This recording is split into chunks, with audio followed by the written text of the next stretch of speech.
Olá, queridos. Sou o professor Eduardo Wallace Amorim. Sejam bem-vindos a mais uma aula. Filosofia, aula 3. Mito e filosofia. O que é mito? O mito corresponde a um modo específico de compreensão da realidade. São narrativas utilizadas pelos povos gregos antigos para explicar fatos da realidade, fenômenos da natureza, as origens do mundo e do homem e tudo o que não eram compreendidos por eles. Os mitos se utilizavam de muita simbologia, deuses, heróis e personagens sobrenaturais. Surgem quando todos esses componentes são misturados a fatos reais, características humanas e pessoas que realmente existiram. De origem grega da palavra mitose, mito significa narrar ou contar oralmente algo a alguém. O termo mito é por vezes utilizado de forma pejorativa para se referir às crenças comuns, consideradas sem fundamento objetivo ou científico e vistas apenas como histórias fantasiosas de diversas comunidades. Em uma comunidade, os mitos são vistos como verdades, uma vez que são ensinados aos mais novos por membros cuja autoridade é tida como confiável e indiscutível.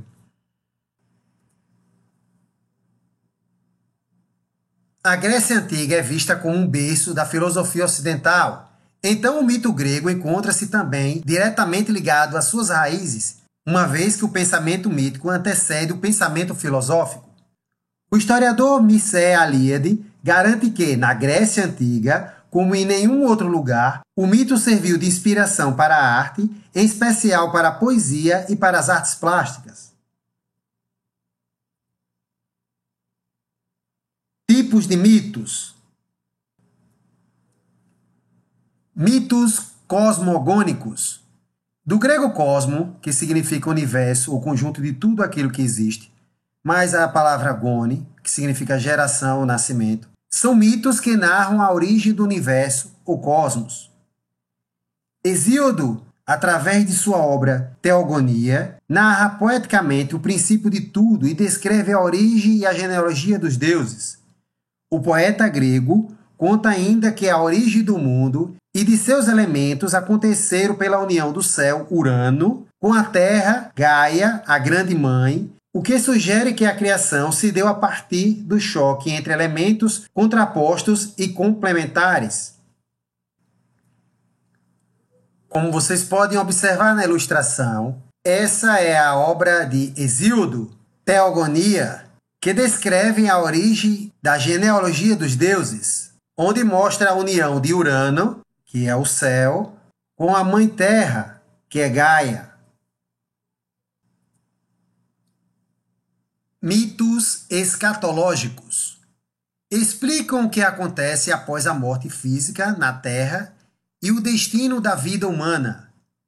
Esse mito pressupõe a criação do universo como obra de uma divindade defensora da pureza da existência, que terá que destruir sua obra para dar lugar a uma nova e melhorada. Enquanto esse fim não chega, a humanidade é observada, julgada e preparada para a existência posterior a seu fim. Zoroastro falou de Shivat, uma ponte a ser atravessada após a morte, que permitia a passagem dos justos, mas estreitava-se aos malfeitores, fazendo-os cair no inferno. Como vocês podem observar na ilustração, segundo Zoroastro, a ponte Shivat permitia a passagem dos justos, mas estreitava-se aos malfeitores, fazendo-os cair no inferno. A ilustração mostra a ponte, os demônios dificultando aqueles que estão fazendo a jornada após a morte e estreitando a passagem para os injustos e malfeitores, fazendo cair na labareda do inferno. Mitos épicos. São narrativas que descrevem grandes proezas realizadas por heróis e guerreiros que venceram algum obstáculo com inteligência, força e nobreza. Na Grécia Antiga, por exemplo, os heróis épicos eram descritos como semideuses devido aos seus feitos e sua coragem. O semideus Hércules, filho de Zeus e da mortal Alquimena, foi um grande herói da mitologia grega. Os poemas épicos gregos serviam de inspiração e incentivo pedagógico ou de boa conduta para que cada indivíduo cultivasse as mesmas características dos heróis míticos ao lidar com as questões cotidianas.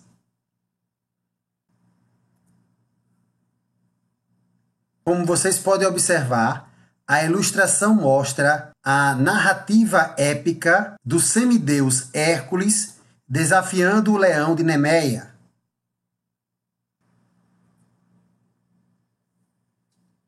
Do mito à filosofia.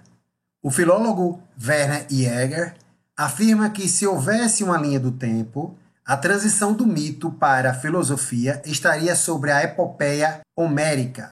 Ele garante que nos poemas épicos de Homero, como a Ilíada e a Odisseia, há tanto pensamento mítico quanto de pensamento racional. O pesquisador afirma que no pensamento dos primeiros grandes filósofos havia ainda muito de mito e cita como exemplo a concepção do filósofo grego Platão a respeito da alma contida na alegoria do cocheiro. A alegoria do cocheiro. Nessa alegoria contida no livro Fédon, de Platão, o filósofo diz que a alma é composta de 3 partes distintas. O cavalo branco é a alma boa e corajosa, procura servir o caminho da verdade.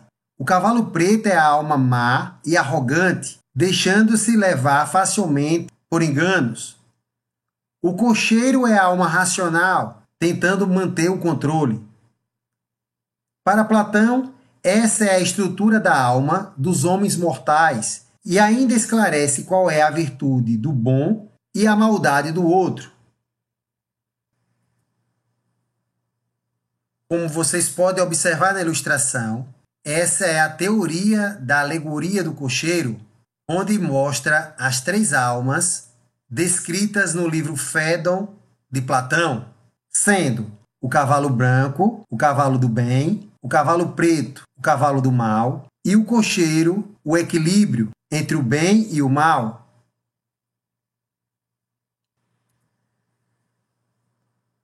Conclui-se que o mito surgiu como narrativas de povos gregos antigos para explicar fenômenos da natureza que não podiam compreender, e a filosofia é o estudo e reflexão de questões relacionadas à existência humana, como também reflete sobre o conhecimento, valores morais e estéticos, pensamento e linguagem.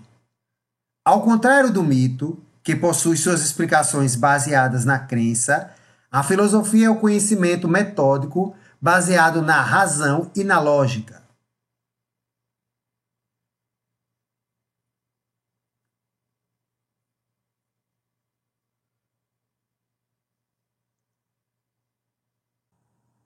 Chegamos ao fim de mais um aprendizado. Espero que tenham gostado. Até a próxima aula. Não se esqueçam de se inscrever no canal Chacaus, ativar o sininho para receber as notificações, deixar o like e o seu comentário.